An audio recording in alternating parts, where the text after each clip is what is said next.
Good evening, televiewers. Welcome to the 6 p.m. primetime newscast on Equinox Television. In our top stories, the Minister of Territorial Administration, Paul Atanganji, sends a warning to inmates in the Kundengi Central Prison in Yaoundé against further riots that will cause tension and disorder in the detention facility, warning that such acts which occurred on Monday, July 22nd, will no longer be tolerated. Equally noted in a security meeting in the nation's political capital that measures have been put in place to ensure such incidents no longer repeat itself. Equally indicated that the situation in Buea prison is under control and that activities have returned to normality. And equally in this newscast, we'll tell you about the Baby State University that now has a new pro-chancellor. The University of Bamenda has as Professor Sami Debanchungong as pro-chancellor to pilot affairs of that university that has so far been threatened by the socio-political crisis. It takes over from late Professor Vogo Dominic, who was electrocuted in his home, that's in Yaoundé, on the 24th of March 2018. And a state funeral will be organized in Tunisia. That will be Saturday, following the death of President Bezikit Essebsi, who died at the age of 92. This and more in this edition of the newscast.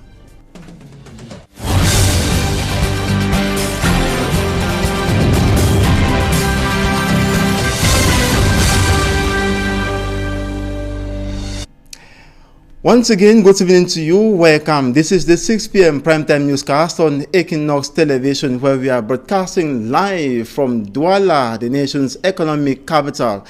We begin with this story to tell you how the Minister of Territorial Administration, Paul Atanganji, has issued warnings to inmates in the Kundengi Central Prison against further riots that will cause disorder in the detention facility. He denounced the tension or the riots that erupted on Monday, July 22nd, that led to the burning of some facilities or buildings in the Kundengi Central Prison. He has, however, said security measures have been put in place in order to control any of such manifestations in the days ahead. Details with Manjukan Gabriel. The upheavals that occurred at the Yaoundé Principal Prison in Kundengi and that of the Boyo Central Prison in the southwest region in the course of the week greatly exposed the loopholes of the country's intelligence unit. The situation has forced top administrative officials to warn that such should never happen again in the country. Yaoundé is the capital of our country, the base of all state institutions. In that respect, no disorder of any kind can therefore be tolerated in the nation's capital. The recent events at the Yaoundé Central Prison should always remind us that we must be very vigilant and be proactive. The situation in the central region is generally calm and it is under control.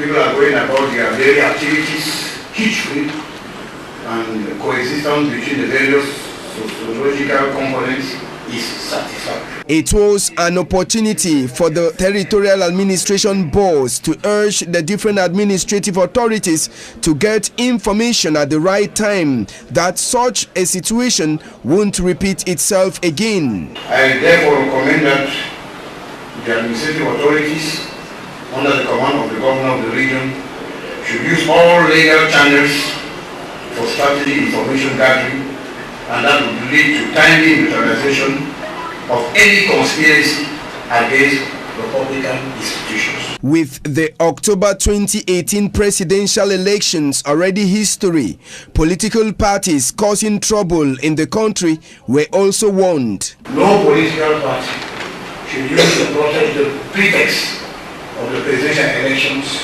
to disrupt public order. It is unacceptable. Cameroon is a state of law, and law shall always prevail. No upheavals should be given any chance to thrive in Yaoundé or in any other area of the Republic. In the course of the security meeting, Minad Boss also cautioned the excessive actions of municipal police who to an extent have provoked civilians to overreact, particularly in Yaoundé and also in Douala. Concerning the municipal council police, I call on administrative authorities to ensure efficient management of their activities. The municipal police should carry out their activities in strict compliance and respect for citizens. They must engage dialogue with citizens and avoid any brutal scenes which can lead to confrontation. The meeting ended with some recommendations from the territorial administration boss. I recommend constant vigilance so as to leave no room for prophets of doom and troublemakers who want to disturb public order. Athanganji Paul has now warned all those inciting violence to stop, without which they will be punished according to the laws of the country. And Paul Athanganji, the Minister of Territorial Administration, urges a reinforcement of measures in the transport sector of the Republic of Cameroon as to better regulate it. He stresses particular focus be paid on the commercial motorbike sector, which has been infiltrated by those he terms criminals. Take a listen to him. Special attention should be given to the taxi sector. Some syndicates have reported recurring disturbances in that sector. The same attention must be given to the motorbike transportation sector, which has been infiltrated by highway robbers who either seize ladies' bags and at times take their passengers to unknown destinations in order to take their personal belongings. I urge the administrative authorities and the forces of law and order to put in place proper mechanisms to neutralize all the criminals who try to perturb the peace and tranquility of our citizens. And meeting on July 24th, conveners of the All Anglophone General Conference expressed worries over the non-resumption of schools across Anglophone Cameroon since 2016. And the conveners indicated that the Anglophone crisis should be solved by Cameroonians, and that will begin by amnesty to be granted to prisoners, and that will be followed by dialogue in order for peace or serenity to reign in the northwest and southwest regions of Cameroon, such that children resume school come September. Details with Hemini Luga. For school resumption in the English-speaking regions is speaking volumes. After the recent quest for serene school resumption, conveners of the Anglophone General Conference have made a release on Boyer while examining the socio-political and economic problems hitting the northwest and southwest regions. Amongst other worries, they outlined the unacceptable prolonged school closures in both regions, the displacement of hundreds of thousands of Anglophones internally and externally, the loss of lives, as well as the long-term physical and psychological injury to civilians. Also to note, inhabitants of those regions have witnessed the destruction of their homes, the loss of their properties, jobs, without leaving out the partial closure of historic agro-industrial structures such as the Cameroon Development Corporation and palm oil plantations. Noting that many have been detained in relation to the crisis, the conveners have as well reiterated their plea to the government, which they look upon for the release of all detainees in connection with the current crisis in the northwest and southwest regions. While acknowledging international support to end the crisis, the conveners also seized the opportunity to remind sympathizers and the state that the crisis remains a Cameroonian problem, and as such could only and be better handled by the government and its people. And the youngest state university, the University of Bamenda, now has a new pro-chancellor. Professor Sami Debantungo has officially taken functions from later Professor Vogo Dominique, who held the position since September 2011, and later died. That was on the 24th of March 2018 in Yaoundé. And with trust and confidence, the Minister of State, the Minister of Higher Education, Professor Jacques Famendongo, urged the Chancellor to serve and build the youngest university whose growth has so far been affected or threatened by the socio-political impasse. Bustela reports in Bamenda. A presidential decree of 11th July 2019 appoints Professor Sami Bebanchumbo as Pro-Chancellor to the University of Bamenda. He replaces Professor Vogo Dominique, who held that position since September 2011. A minute of silence is observed in his honor during the installation ceremony. May his soul, once again, through the mercy of God, rest in perfect peace. In Bamenda to commission the newly appointed was the Minister of State, Minister of Higher Education, Professor Jacques Famendongo. It is on this note of trust, confidence, and advice I solemnly declare Professor Chumbo Beban Semi installed as the Pro-Chancellor of the University of Bamenda. The 66-year-old Professor Sami Bebanchumbo and son of the Northwest is asked to use his professional experiences to serve the higher education system through the University of Bamenda. I ensure that the strategic development plan of the university exists and is properly approved and executed. Oversee the growth of the budget and ensure that its execution scrupulously and judiciously respects the laws and regulations of the Republic. Endeavor to advise the Vice Chancellor on the regular payment of all categories of persons and see to it that man-made delays are reduced or completely eliminated. The ceremony took place at the university's hall. The institution's attendance has been greatly affected by the Anglophone crisis. The Minister of State, Minister of Higher Education calls on the newly installed to collaborate with all stakeholders in ensuring students study in a conducive environment. Barely a month to the start of the new school year, authorities are already striving for a hit-free resumption of classes across Cameroon, and authorities are waging war against drug consumption in school milieus that is on the rise, and equally acts of juvenile delinquency. And the case in point are those who recently met on the campus of the University of Douala to ensure that schools resume across Cameroon hit-free and void of drug consumption and equally deviant behaviors. Details with Immaculate Fogwe. According to the United Nations statistics, 37,000 people in Africa die annually from diseases associated with the consumption of drugs. One of the sectors greatly affected by the rising phenomenon in Cameroon are school milieus. The phenomenon has eaten deep into secondary, high school and universities. In a bid to curb the high intake of drugs in schools, a sensitization campaign was organized by a non-governmental organization at the University of Douala. We are in an era where students and pupils are being engaged in the consumption of drugs of all sorts. I happen to belong to a non-organizational,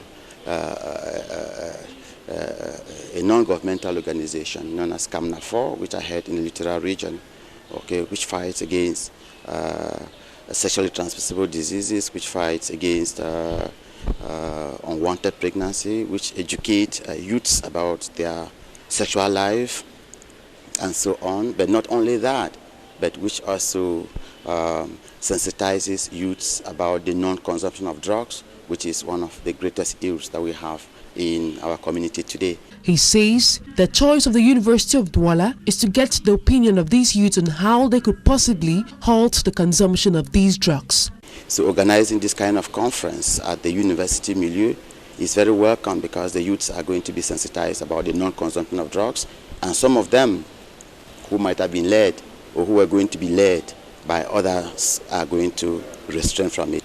Some health hazards related to drug consumption include cardiovascular diseases, anemia, mental problems, and cancer.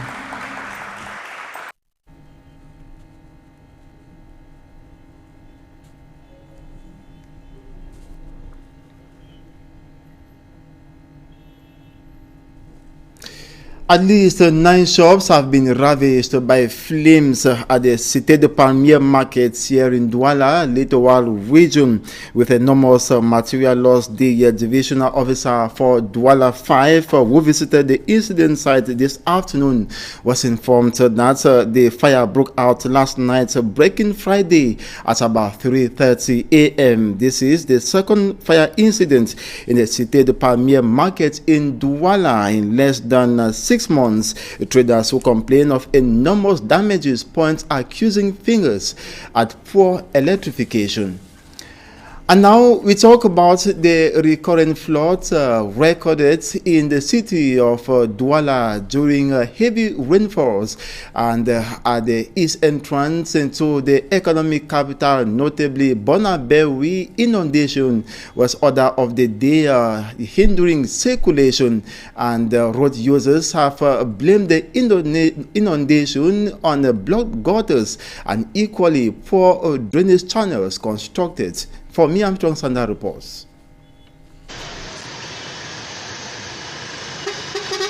Rain double in Bonaberry Douala 4 subdivision after the heavy downpour that hit Cameroon's economic capital Douala early Friday, July 26, 2019.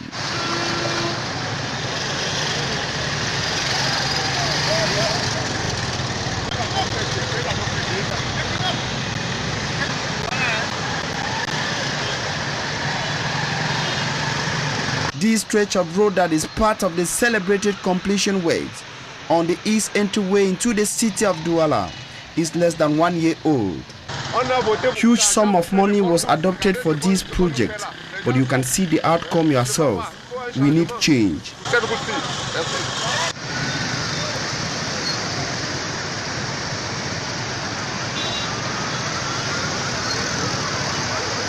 Road users say the construction company has failed and must come back and redo the drainage system properly. This road is very bad.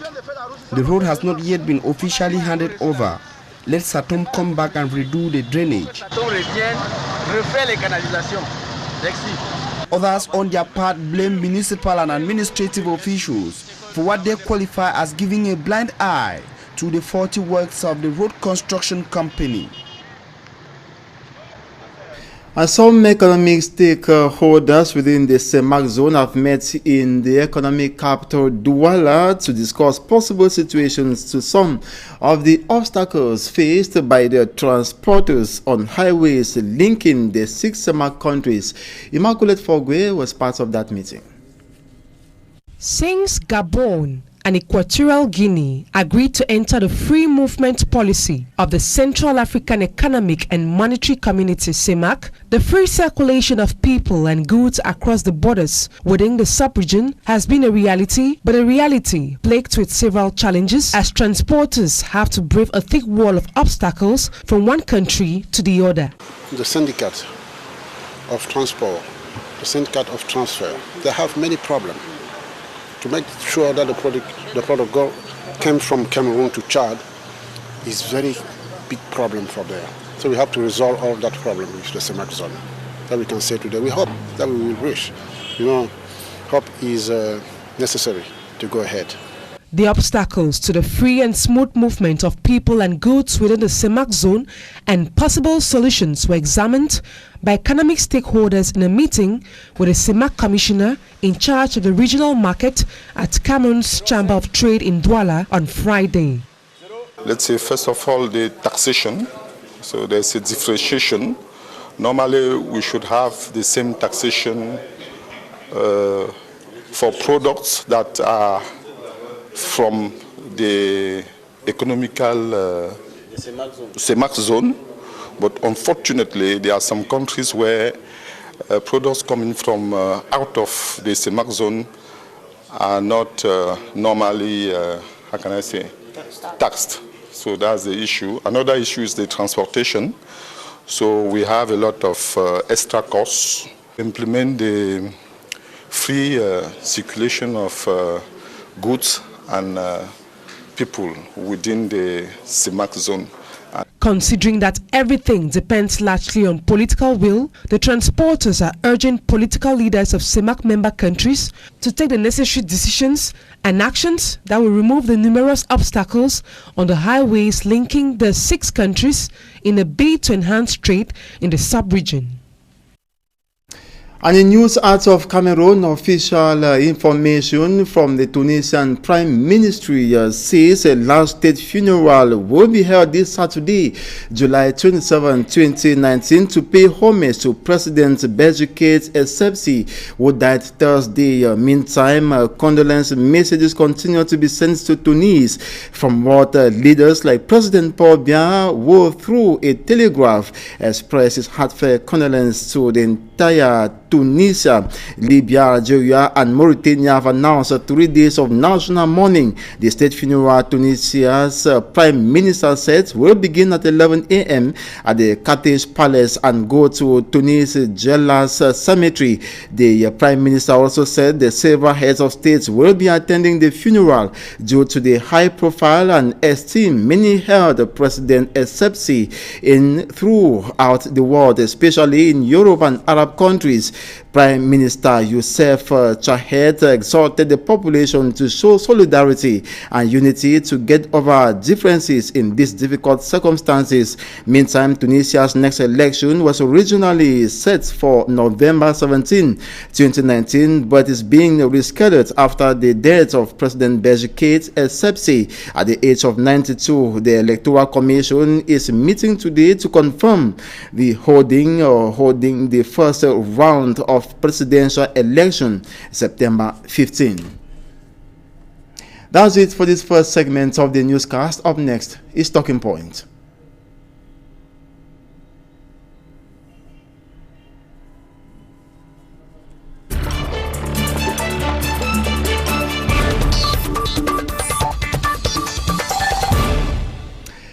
Good evening to you once more. Welcome. This is Talking Points, and we have as guest the head of communication for the Anglophone General Conference, call it the AGC, Lasha Kingsley.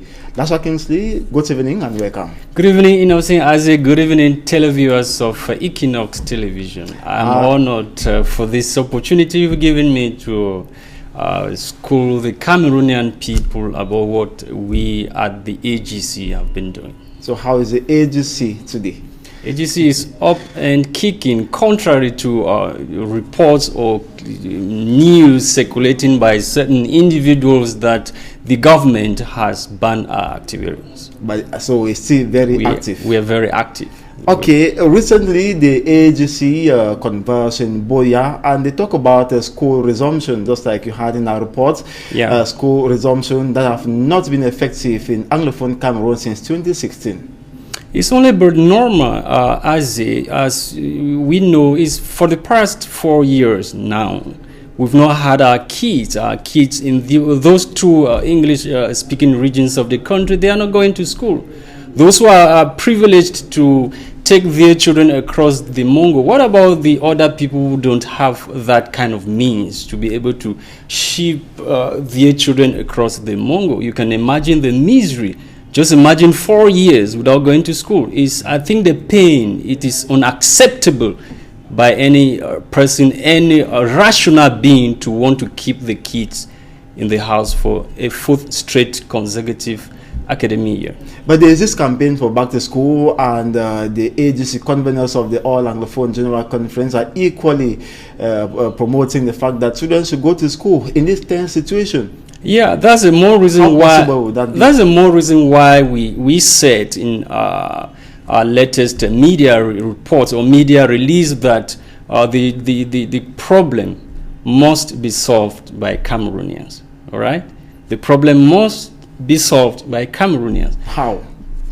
Those who are propagating, those who are the two camps, they have to come to a compromise. They have to call for a ceasefire so that the children can go to school. The international community have been pressurizing both parties to come together, but no. That is the more reason why we say our problems must be solved by us Cameroonians. The international community is pressurizing the government, and for so long now we've not had the dialogue, we've not had the ceasefire, we've not had the camps trying to lay down their arms so that the much talked about dialogue can move on. And what next if the two camps are refusing to come together? The most worrying situation now, Azzy, is the ongoing fighting. You know that so many lives are being lost every day. Not only the civilians, we equally have the military. All those people, they are Cameroonians. 4 years of pain. It is unacceptable that we Cameroonians will sit and watch our countries go down in flames. We have to come together. And you think there can be a dialogue or a ceasefire before September for schools to resume? The government knows what the separatists want. The separatists, the government knows what the separatists want, as well as the separatists, they know what the government wants. Why don't the two camps come to an understanding that the pain, yes, we have heard you, we've heard your plight. Why not come to a compromise? Why not listen to the other? You know, when there is a problem and everybody wants to claim that they are right, know that that problem can never be solved. Why not think that, no, I am the cause of the problem? We are talking about a dialogue here, but we have some parties. We have the parties. Both parties think the only way peace can return is to win the war. How do they win the war? That's the question most people are asking. How do they win the war? Do you know the number of people who have been killed for the past 4 years? CDC is down. The economy of Cameroon is down. Who is losing? We Cameroonians are the ones losing, not the international community.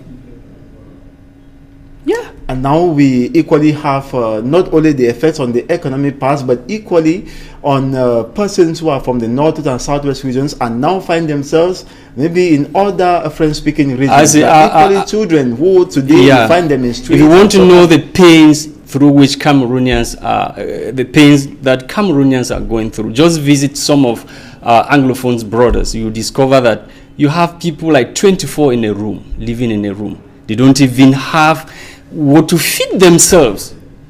Yeah, it's unbearable. The pain is too much. Cameroonians should understand that this war, nobody is winning this war. We are losing. Be it the government side or the separatists, we are losing. Before the international community comes in, we Cameroonians have to understand that we need to solve our problems ourselves.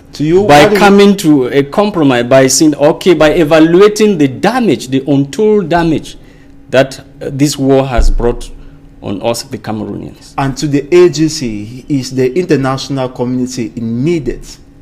The international community is needed, but the spirit of the conveners is neutrality. We are a neutral body. We are not political. Mm-hmm.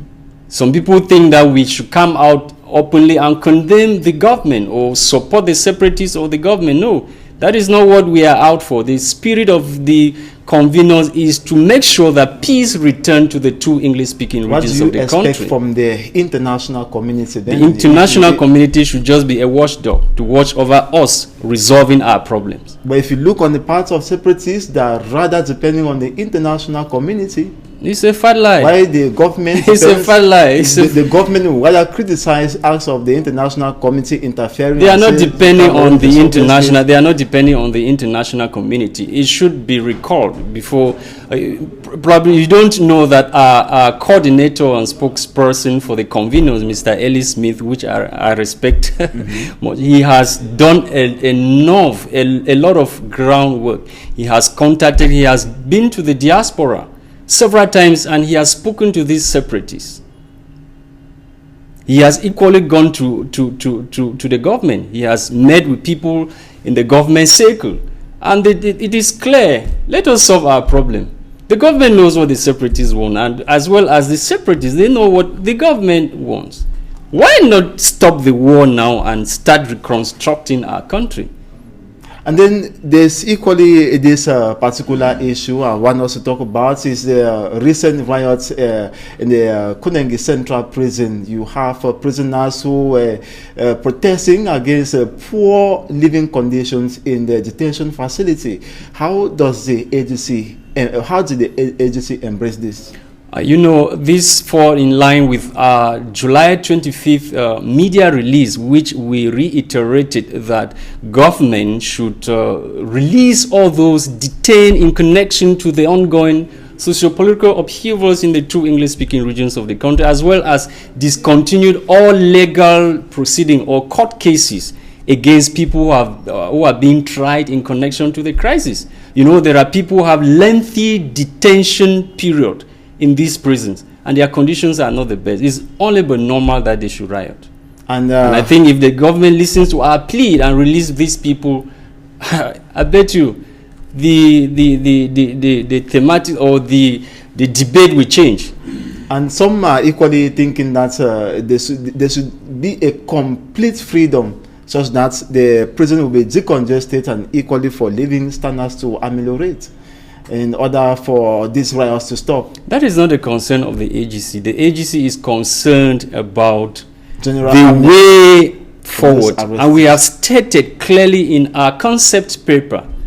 And one of the condition, let me not put the condition, pleads in our concept paper is that the government should grant general amnesty to these people if the government really needs or want a genuine dialogue, so that that will prove a good faith on the part of the government, which is what the cardinal stands for. And briefly, what has been the consequences of this crisis on Cameroon in general?